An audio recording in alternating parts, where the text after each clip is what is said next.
At my early stages, of course, I loved to travel. But then as career goes, I never really got into this space of tourism. I'm basically an automotive engineer by training. When I finished campus and I was employed, but then at that point in time, I was already thinking about my retirement. This was my first job ever. And what I loved to admire were the Land Cruisers that I saw on the road.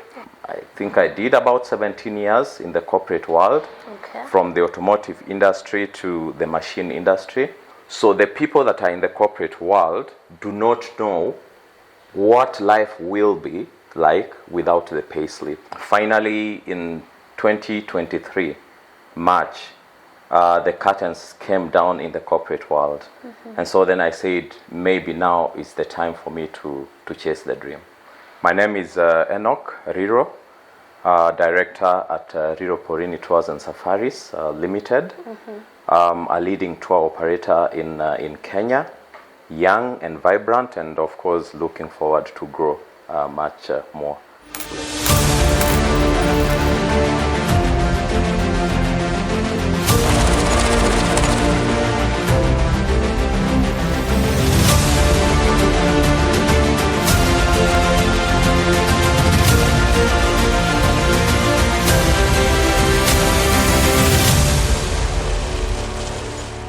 Hello everyone, welcome to Adventures in Business on Influencer TV Kenya. My name is Joan Mwaneki. And by the way, have you ever wondered how it is like to run with elephants? In a Land Cruiser anyway. So today we are super excited because we get to host a person that lives for adventure, and his love for nature and exploration has built him a traveling brand. And it will only be very fair to us to give him this chance to do an introduction of himself. So welcome so much. We are grateful to have you, and thank you for allowing us to be in your space.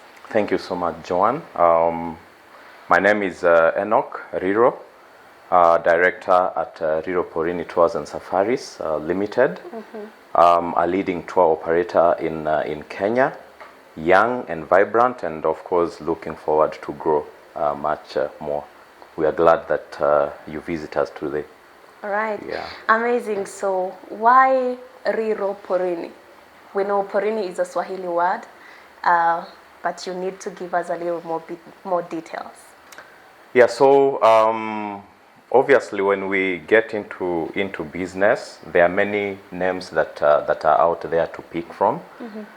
But we as a company, we intended that we will be as original as we can possibly be. Yeah. And we picked on our local language, basically to take care of our local clients. And then of course Riro is myself. So simply put, basically it's Riro in the wild, because Porini, like you say, is a Swahili word that means wild. And we said we have to pick up a name that will go well with both the local market and the international market that we are dealing with.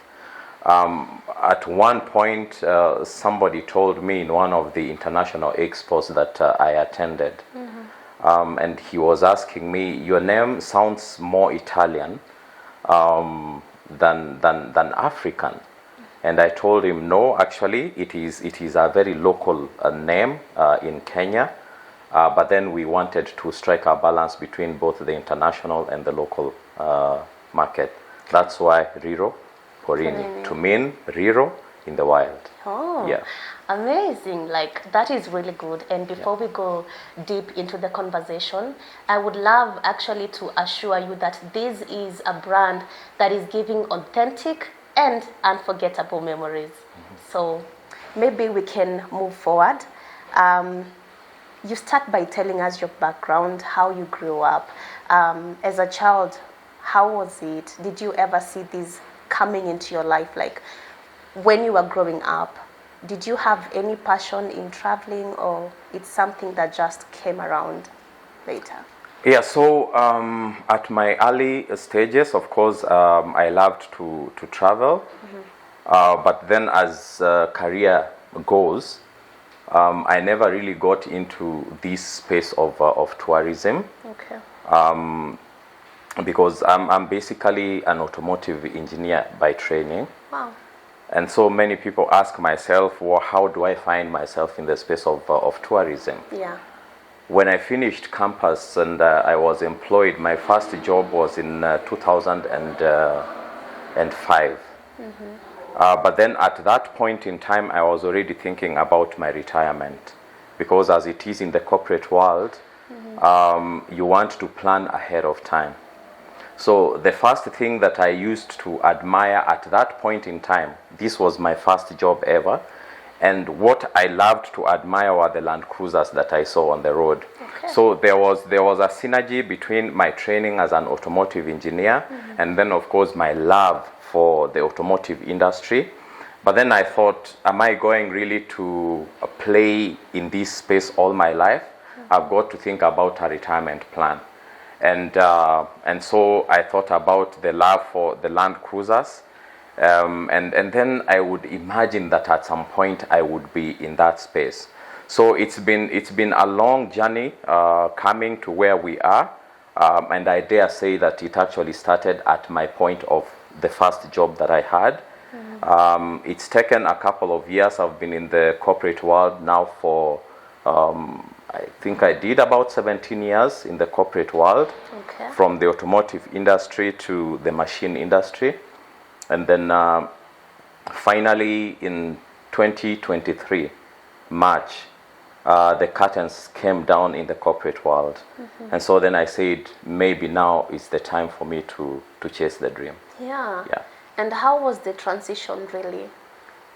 Because you had done the planning at that point when the curtains came down, did you feel like you still had another chance to go on with the corporate and not try the travel brand?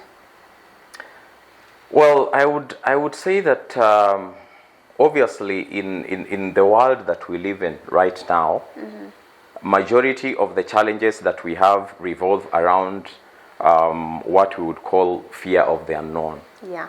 So the people that are in the corporate world do not know what life will be like without the pay slip. So when the curtains came down, I took a bit of my time to declutter from the corporate environment. It took me about 2 months just relaxing and decluttering from the corporate space. And then on the third month, I said, I think I've got to rise up, because there are bills that we've got to pay. Yeah, sure. There are families that we've got to take care of.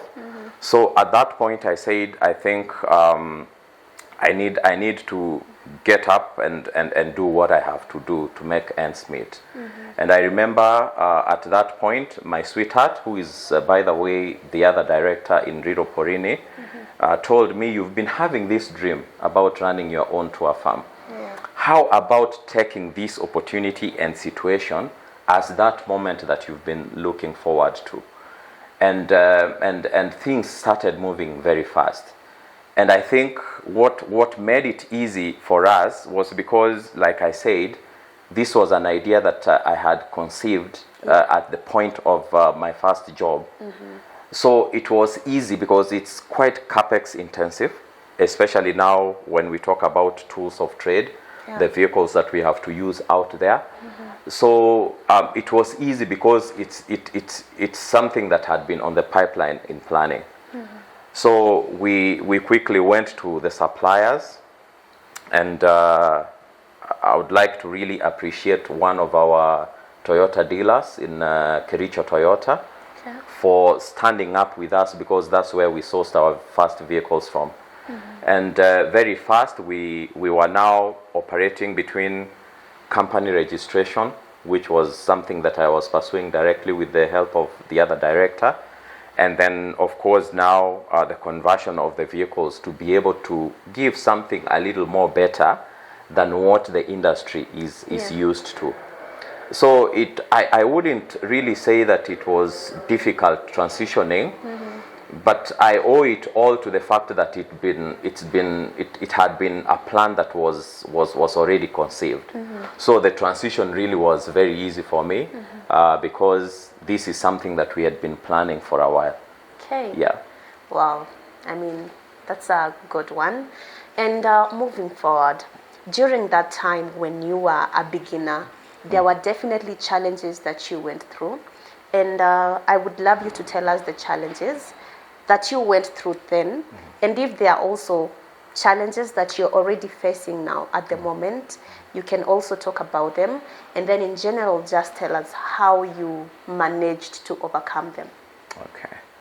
Yeah, so, in every business globally, for those that have made it and those that are still working to make it, the truth of the matter is that business has challenges. Sure. And that's where on a normal curve in business, there has to be highs and lows. And that's why when you look at the balance sheet, of course, you look at profit and loss. Yeah. So your profit basically is to confirm that your graph is up there, you're making money. Loss is the possibility that, yes, while making money, there are also decisions and situations that can lead you to actually make a loss. So one of the challenges that of course I saw and I'm still experiencing in the tour industry is that this business is seasonal.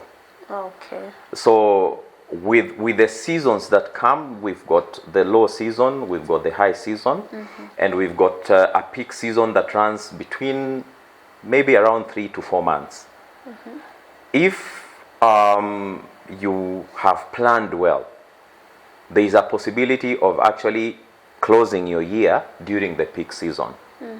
So one of the key challenges, of course, is that it's seasonal business. So once in a while you may be stagnant and you're not making money, and then other seasons you are really doing well.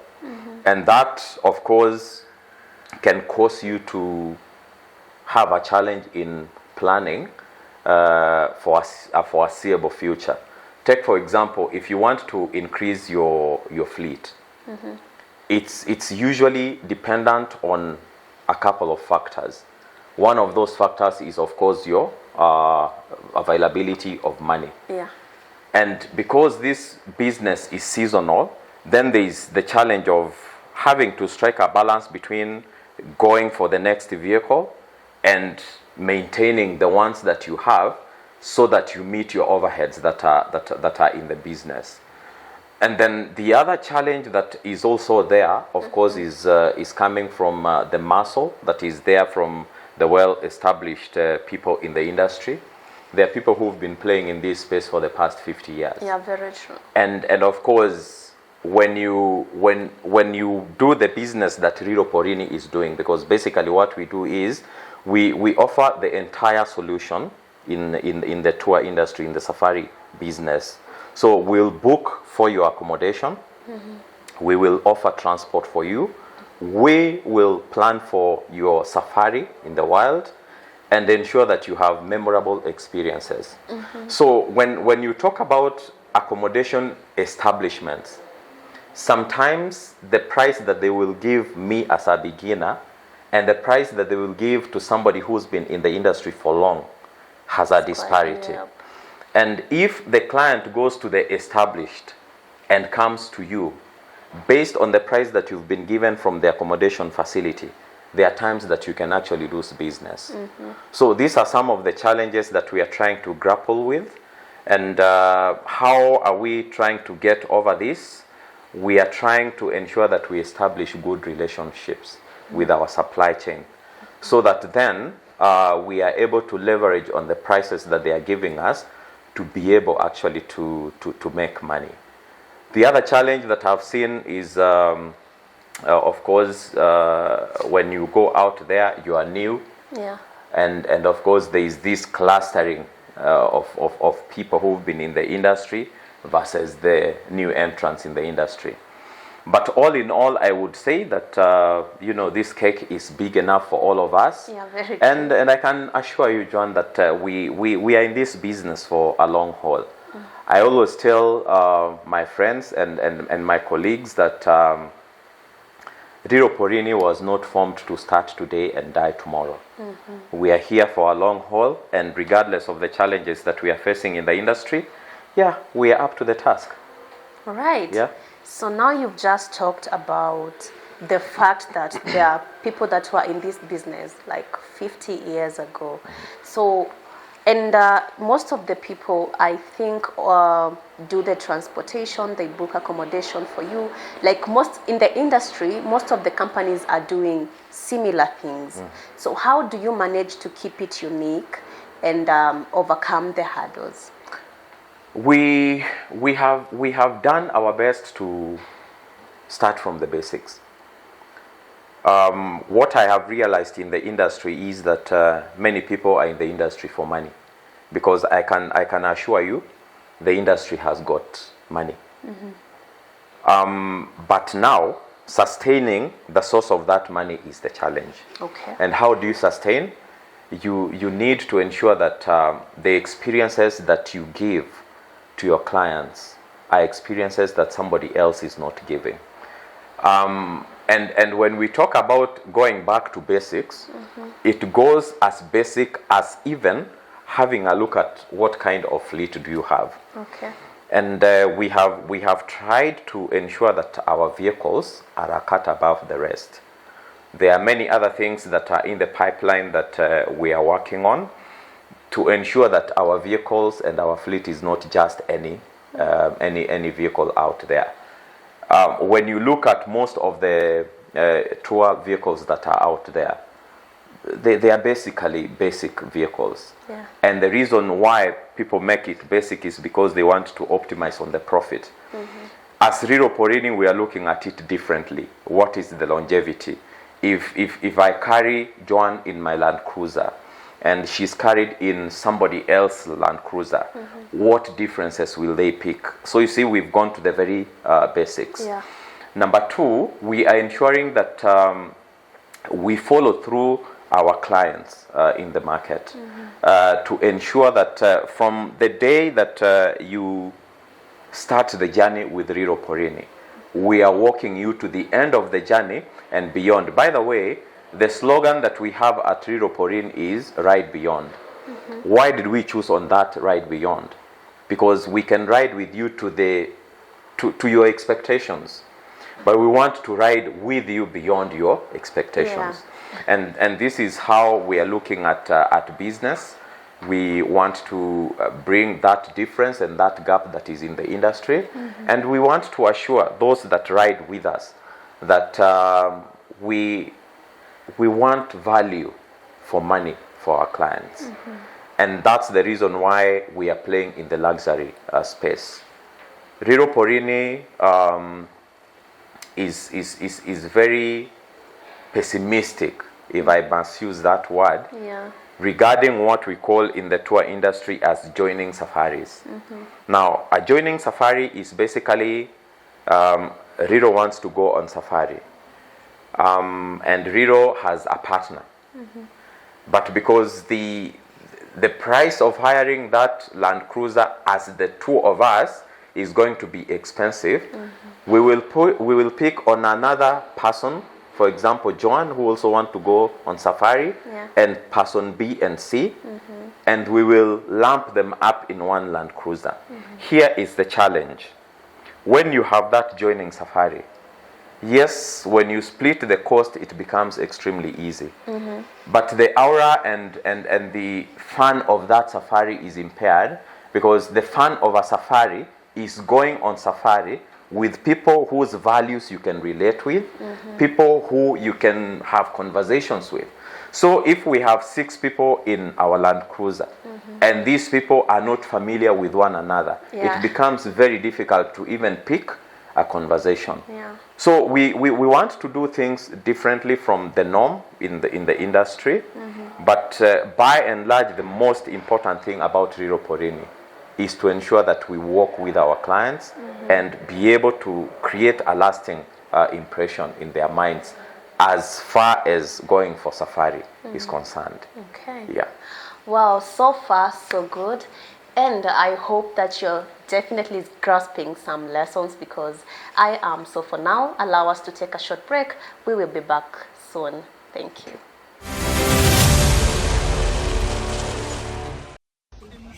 Mapupo fezeka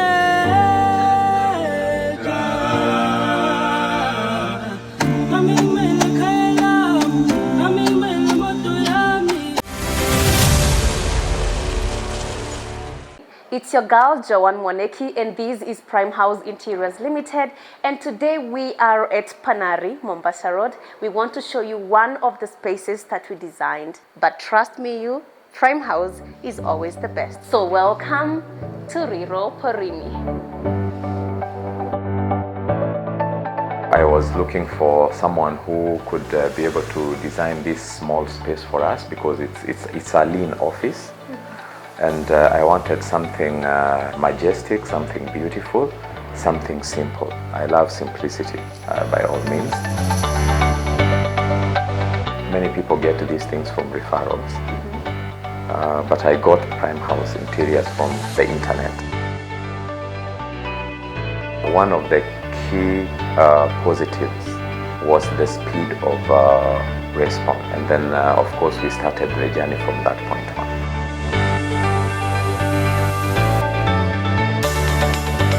This work was done in 2023, but every time I have called the director for Prime House Interior, he has come here and rectified certain areas, and it is actually absolutely free of charge. Majority of people will give you timelines, and they will tell you after 6 months, I think everything else that you call us in for will be payable.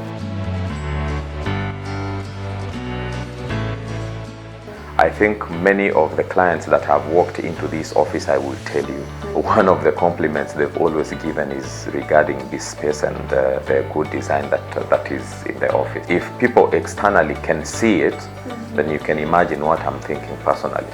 The job was well done. I stick to the supplier that has made things work for me, and I would highly, definitely recommend Prime House Interiors. My name is Riro Enoch. I'm the director of Riro Porini Tours and Safari. We are offering safaris to people who love to travel. If you are complaining about your interior or exterior design, where are you looking? Because you're definitely not looking at Prime House. You heard from the director of Riro Porini, and there is not much we can say anymore. Just trust us. See you next time. I said the truth and nothing the truth, so help me God.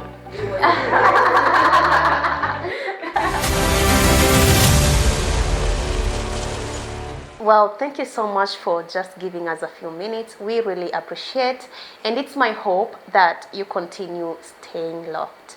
So for now, let's continue with the beautiful conversation with Enoch of Riro Porini. Haya, umeenjoy break yako? Kabisa. That's amazing. So at least now I've taken time off to take a few sips of water here. Okay, amazing. Yes. I love to hear that. Yeah. So moving forward, back to the conversation. Unaweza tuambia zile destinations unapelekana? Maybe you can tell us, is it only Kenya or you also do abroad, outside the country? Yeah, so Riro Porini is basically doing both inbound and outbound. For inbound, basically, we are doing the entire country of this beautiful land of ours, and I'm sure that you already know what destinations we are talking about. I think the obvious destinations in this country. Top of the list, of course, is Mara. So when we segment it, we look at the bush safari and the beach safari. For the bush safari, we talk about Masai Mara, we talk about Amboseli, we talk about Savo, and there are parks in Samburu that people really are not very aware of, but they are beautiful places that side. And then of course for beach safari we talk about our beautiful coastal region, right from Lamu down all the way to the border of Tanzania. Then we are active in Eastern Africa.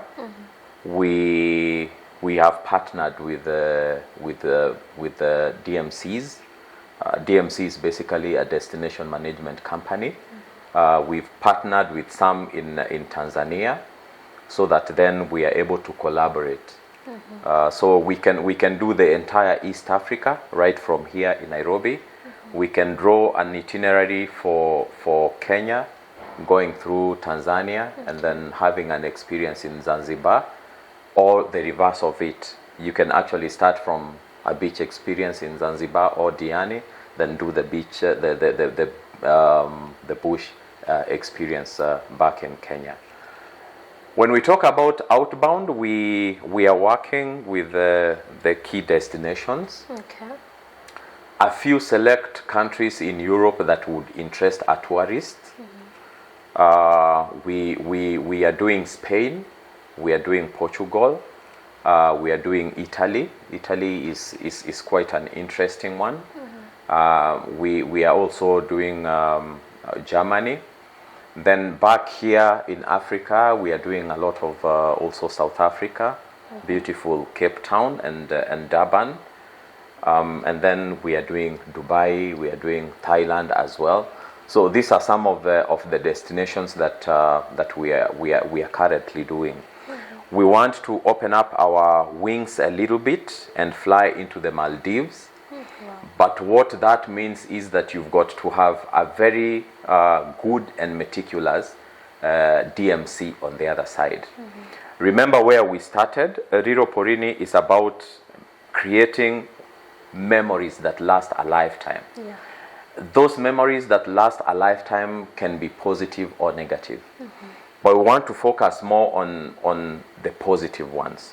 So that means that if you've got the wrong DMC, the experience of our esteemed clients are going to be ruined. And it's usually not a cheap adventure. So we are doing both inbound and outbound.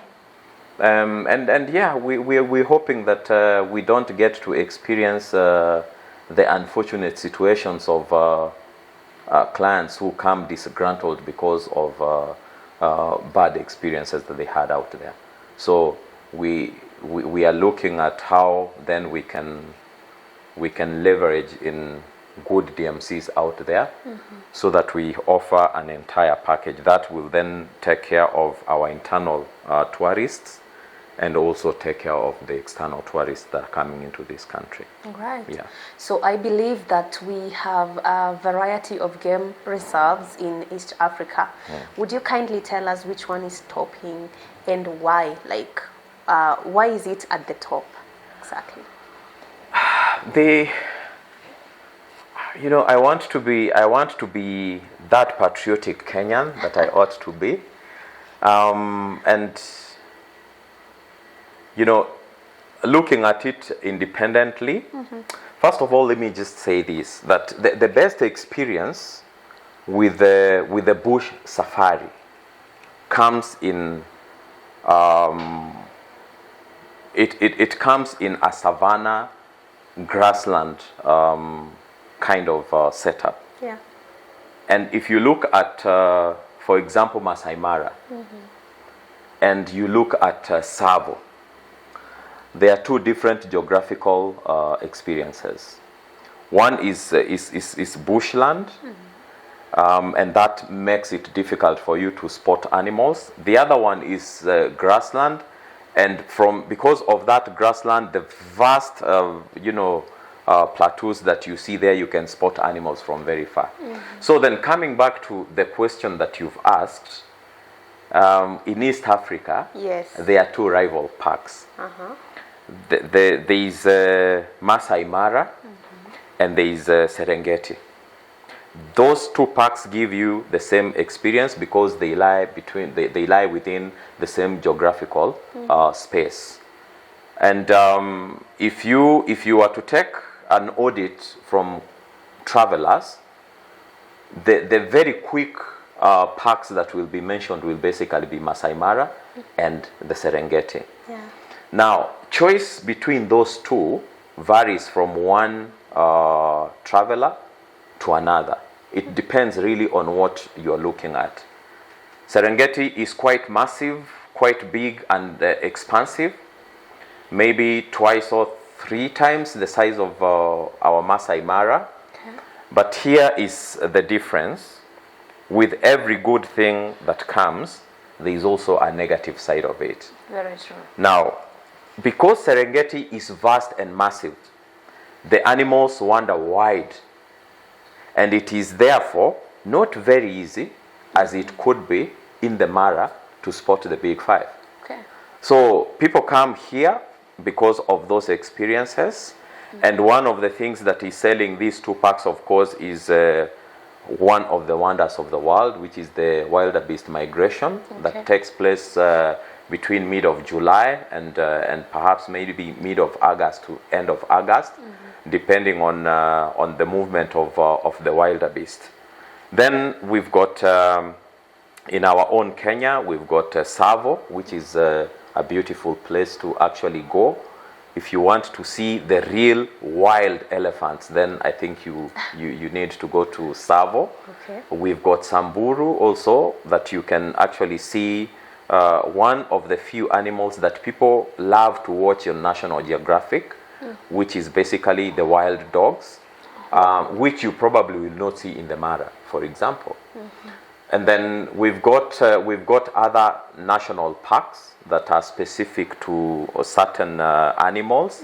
If you want to see the bird life, you go to Lake Nakuru National Park. There is also some rhinos there, which is a good experience. And Kenya is beautiful.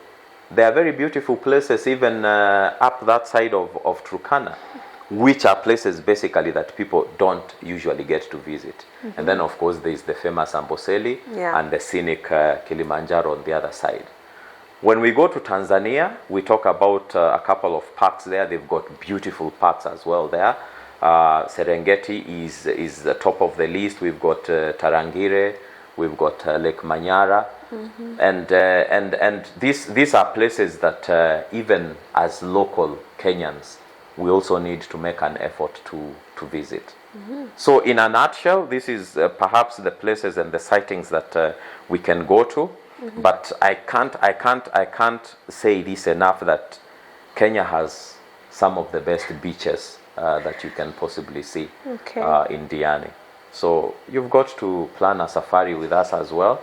Absolutely. So that we get to create those memories in you as well. Yeah, very soon I will. So allow me to ask, which is the most underrated sport in Kenya? Most underrated sport in Kenya.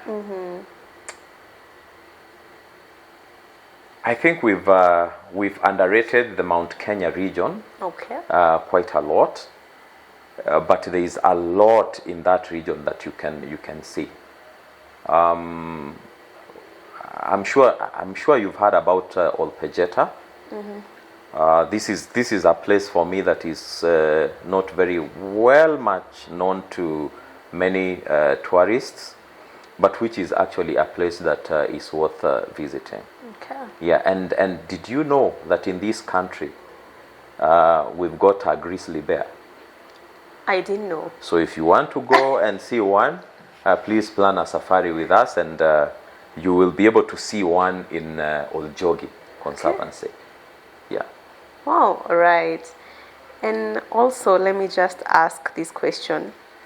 Like, for the safaris, every time like you take people in there and they come back, how often do you expect them to want to book another trip? From the few years that I've been in this space, the duration would run anything between 2 and 3 years. Oh.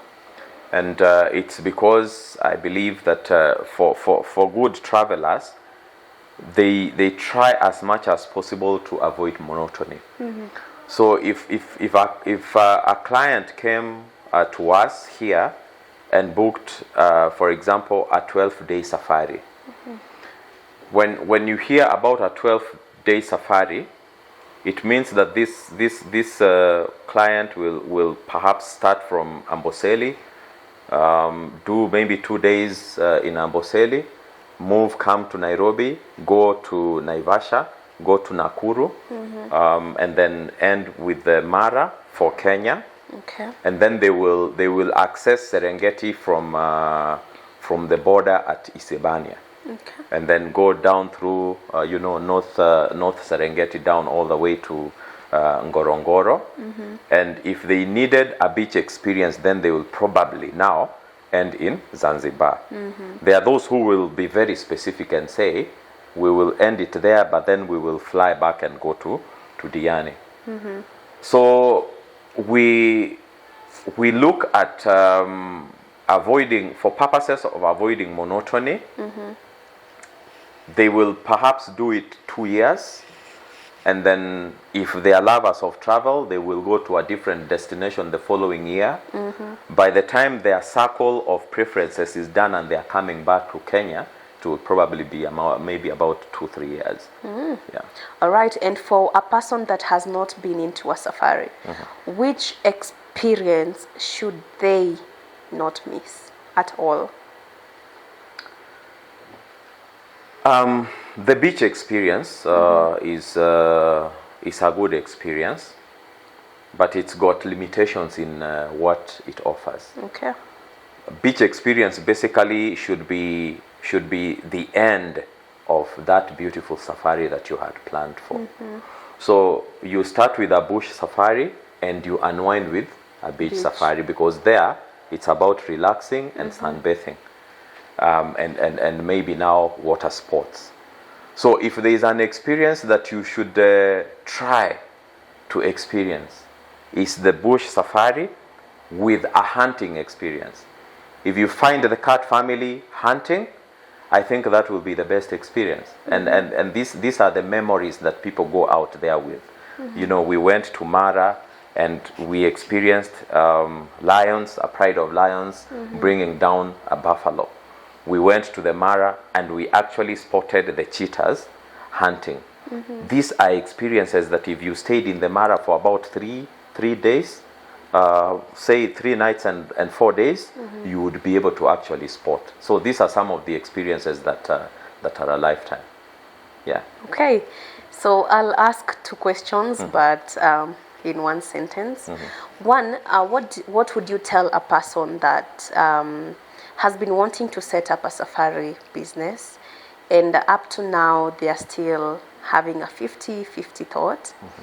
And 2, what would you tell someone that has never ever been in a safari and really wants to do it, but they are afraid of maybe the prices are high? So many industries, like so many companies have put up a very high standards on Instagram and other social media platforms. So what would you tell those people? Yeah, so I will start with your last question. I think that will be the best for me. There's a price and a cost for everyone who wants to go on safari. How do you manage it? Look at the season that you want to go for safari and start to plan for it, start to save towards it. I encourage people that they plan for the season that is not peak season, because during the peak season the prices are right up the roof, and during that peak season perhaps the experience may not be what you expected it to be. So where we started, we said that there are 3 seasons in a year, and I would encourage anyone who's not been on safari to start planning on taking advantage of the low season rates for them to go out on safari. By the way, some of the establishments out there in these parks during the low season can give you fabulous, interesting prices. which if you went following up during the peak season, Yeah. it will be too expensive to even imagine. Since January and up until today now, which is the end of the month of April, we have focused on local tourism. Okay. And it's been great. We've taken quite a number of people out there for safari. The rates are manageable. The rates are very, enticing and welcoming. And now is the period and season to go for safari before the rains start to come down. So don't fear. Don't imagine that it's too expensive. Sometimes the rates that we put on our walls as tour operators and as safari companies are rates that are able to help you work in between what you've put in place as your budget. So take up your phone, call us up there, and let us try and see what we can be able to do for you to accommodate your experience. Going to your second question, which is there somebody out there who has desired to set up a tour, a farm, and perhaps it's a wait and go? Yes. First of all, I would tell this person that this is a good space to play in. I may not be that much so experienced, but I'm here to offer information, because information is free. So if you're out there and you think you want to set up and you don't know where to get the information, just reach out to us through Joan and the team, and we'll be able to give you the information that you're looking for. But first and foremost, I would like to encourage the people who want to get into this space that it is important for you to be a 3-star. 3-star in Riro Porini means you've got a bit of your fleet. You can do hotel bookings, and you can also source for your own clients. So that if you are sourcing for your own clients, you don't get yourself into a space where you have clients but you cannot transport them because a certain freelancer has made it difficult for you. So you can balance between getting your own clients, having your own vehicles, and actually setting up an office. Then try and ensure that as you go for your own fleet, you perhaps become a bit risk averse. Risk averse here means if it's possible, as far as it depends on you. Avoid loans. Why is that so? Somebody out there will say that business that is growing has to have borrowing. But this space can be different, especially for the starters like myself, because when you go out for loan and you get a vehicle, that vehicle immediately becomes a liability in terms of you've got to meet the expenses of repair, you've got to meet the expenses of insurance, you've got to ensure that it is in proper mechanical shape.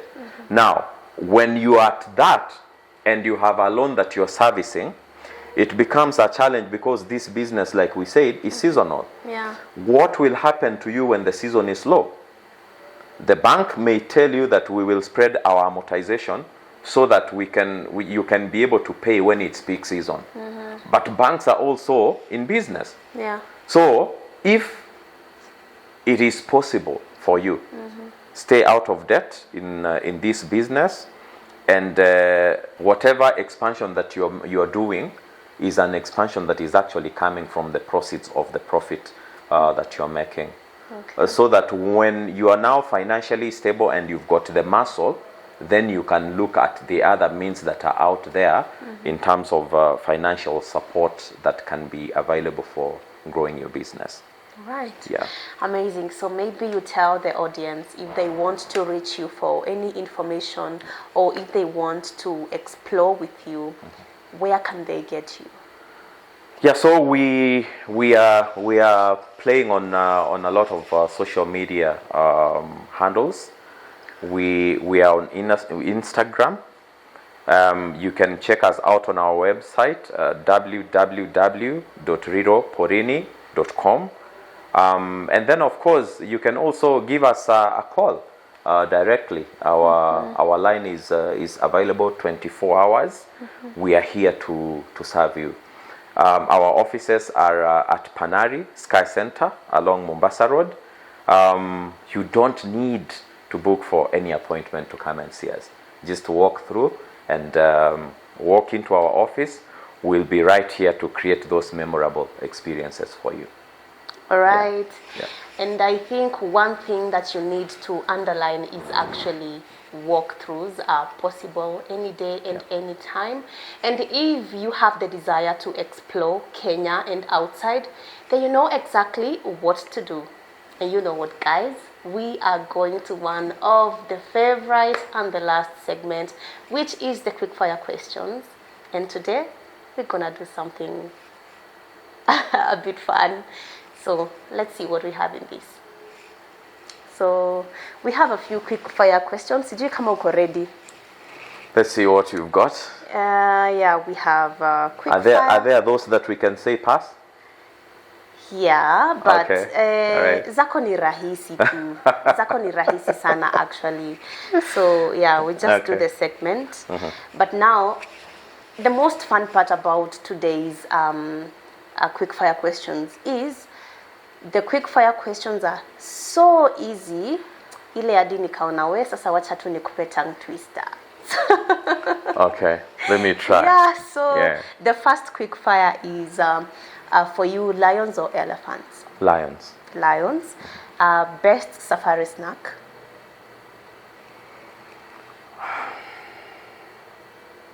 Crips. What must you pack in a safari? Water. Bush or beach? Bush. The funniest guest moment that you've ever had in a safari? Cheetah on the roof of our Land Cruiser. Okay, the worst experience you ever had in a safari? Stuck in the mud past 1 o'clock in the night. All right. Can you imagine we are done with that? Oh, But I have to ask you, what's one thing that you cannot stop buying? Even at gunpoint, you still buy that item.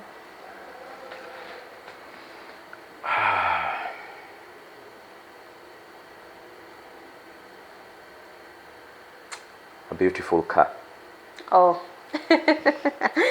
All right. So, are you ready for the tongue twisters? Let's try it. Okay. One, the first one, there are only two, don't worry. You say 7 sizzling sausages sizzling in a saucepan. 7 sizzling sausages in a saucepan. So can you make it a bit? Can you come again? Yes, 7 sizzling sausages sizzling in a saucepan. 7 sizzling sausages sizzling in a saucepan. Yeah, amazing. And the second one is fresh fish from France. Fresh fish from France. Can you say it a bit? Fresh fish from France. I got it. Yeah, you actually got it. Amazing, ladies and gentlemen. Thanks to Enoch here for giving us such an inspirational conversation and a beautiful story for Riro Porini. And I hope that this actually motivates you because, you know, then if it's not for motivation, what else? You've heard from him that business is not a straight line. We always tell you that. And every time you have to keep moving and not giving up. So thank you so much. Continue watching our videos. If you haven't subscribed to our YouTube channel, please do so. Goes by the name Influencer TV Kenya. Follow us on all of our social media platforms at Influencer TV Kenya. That's Instagram, Twitter, Facebook, and TikTok. And again, this beautiful episode has been proudly sponsored by Prime House Interiors Limited, a company that does interior and exterior design. You can check their website at primehouseinteriors.co.ke. See you next time. We love you so much. Thank you. Toodles.